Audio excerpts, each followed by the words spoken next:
So what I want to do in this video is introduce an integral representation for the polylogarithm. And this is going to, well, this in my opinion is the most important polylogarithm property out there. This is the first way I was introduced to the polylogarithm was through this integral property. And so, to me, this is the cream of the crop right here. This is the best thing. So what's our property? Our integral is to the s minus 1 e to the t over z minus 1 dt. And if you've been following along, then you know this looks really familiar to our integral representation for the zeta function and the Hurwitz zeta function. And so the tricks that we're going to use to solve this are going to be similar to the ones we used there. And so if you can, try and see if you can solve this or derive this property on your own.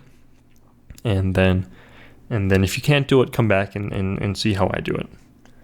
But let's get started. And the way that we always get started with stuff like this is that we try and solve this integral and force it to look like gamma function times this function right here, which is in this case the polylogarithm. So let's start with this integral right here. So integral minus infinity, or 0 to infinity.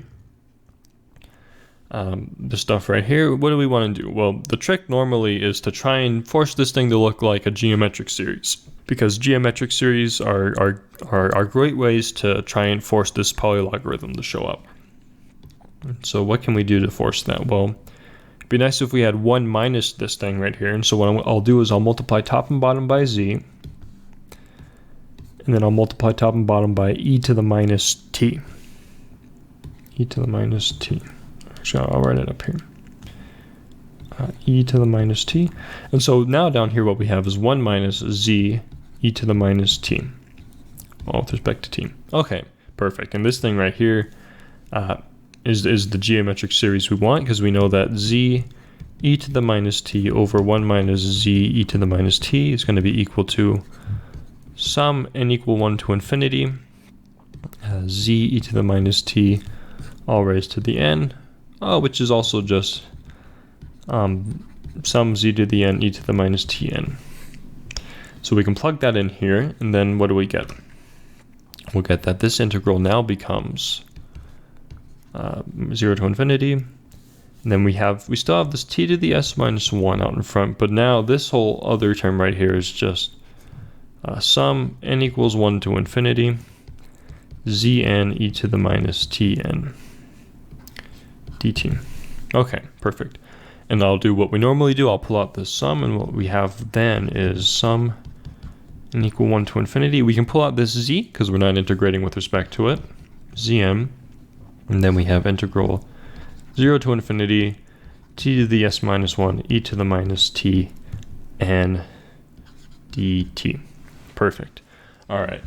This almost looks like a gamma function, almost. But first we need to use a change of variables, and change of variables is going to be u equaling to tn, and then du equal to dt times n. And we can plug that in here, and no big mysteries here. We'll get exactly what you think. It'll be integral 0 to infinity still. It'll be u to the s minus 1 over n to the s minus 1 e to the minus u times du over n.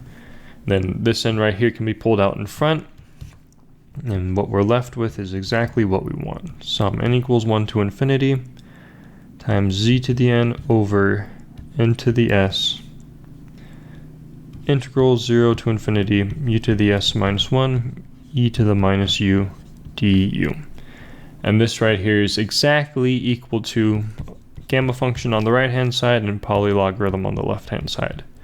And so we've done it. We've proven our property, which gives us an integral representation for our polylogarithm.